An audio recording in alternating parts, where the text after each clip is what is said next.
Folks, welcome to this video on Tech Investor. Today I wanted to do a recap of one of the low float, small floats, Wheeler Real Estate Investment Trust, which was a big winner for us on Friday. We bought this on Thursday and sold it for like around $8 profit. So I just wanted to share with you what was the thought process behind entering this position, then how did we manage this position, and then how did we exit this position. Okay, that's what I wanted to share with you. For those of you who know me, I'm a big fan of multi-time frame cloud because it gives me a good view of all the support and resistances that are available on the various time frames. If you want to be a good trader, it's always good to have this multi-time frame cloud view. That's what I believe in, folks. Again, I know for the purpose of this video, this could be very, very small. So I'll be expanding on each one of them. And I'll be explaining how I entered this position and what was my thought process behind it. Okay, so now the first thing I wanted to, before we get started, the first thing for any small float should be a very good volume.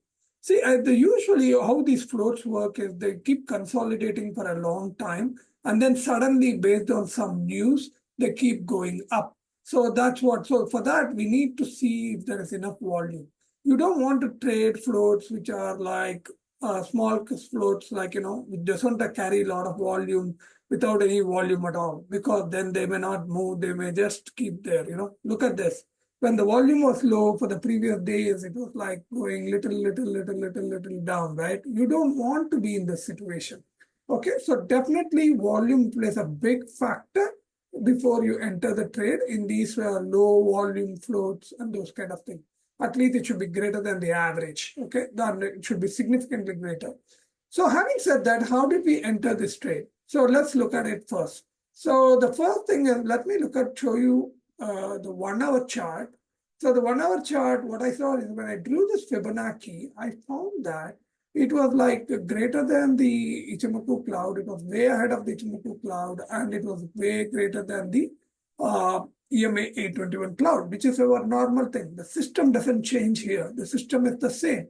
So now when I do the Fibonacci, I saw that it was like, consolidating around the 62.5% retracement. So I thought, okay, where could it go? The first target seems to be definitely 7.45. And the second target, if it beats this, could be 10.33. So I was shooting for $7.45. That's what I was looking, because it was definitely looking bullish and the volume was really high. So look at the volume even on the hourly chart. It looks very, very good.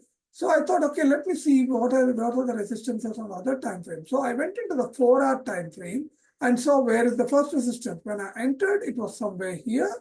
So I saw, okay, the first resistance was around 716. So that was exactly coinciding with the 1.125 of the hourly chart, Fibonacci, that 7.25. That gave me confidence.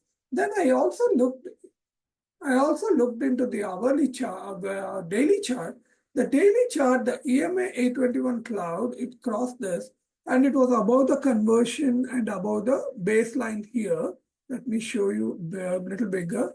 Yeah, it was when we entered here at the $4 range, it was like greater than the conversion and the baseline. What is the next resistance? The next resistance was $12.97. That is where it was. So now it was like $12.50, that around that range. So this gave me more conviction that, okay, this could go there.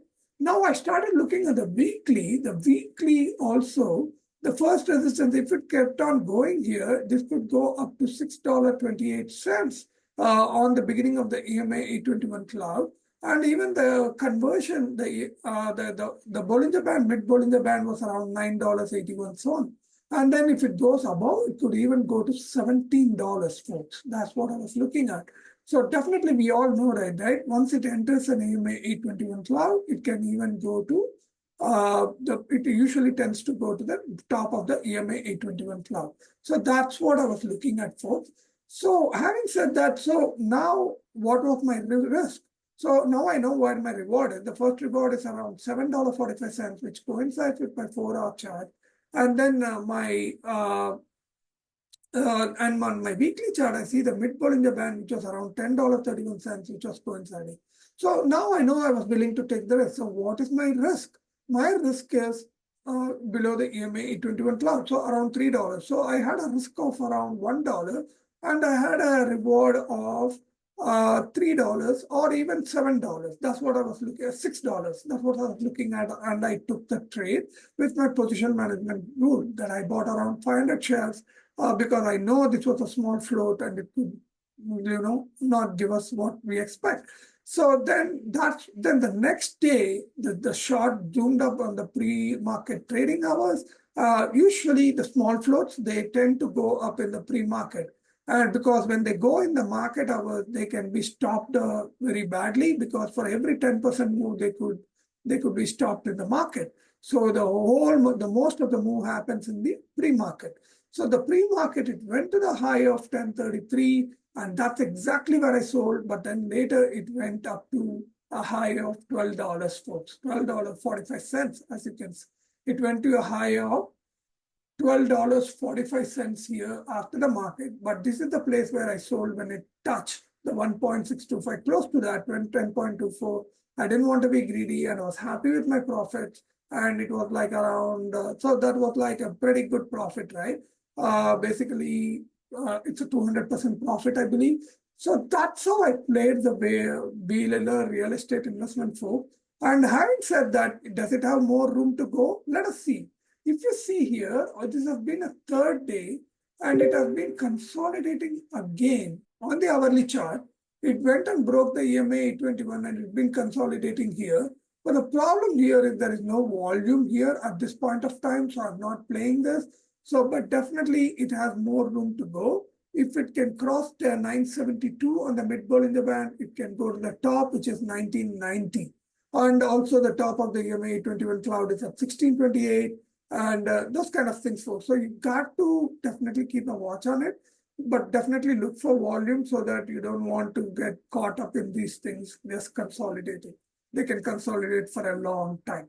Okay, that's what I wanted to share with you in this video, folks. I hope this information is valuable for you for trading your next small floats. Definitely would appreciate if you give me a feedback about what you think about this trade. And, I'll be looking forward to hear from you. I'll catch you in the next one.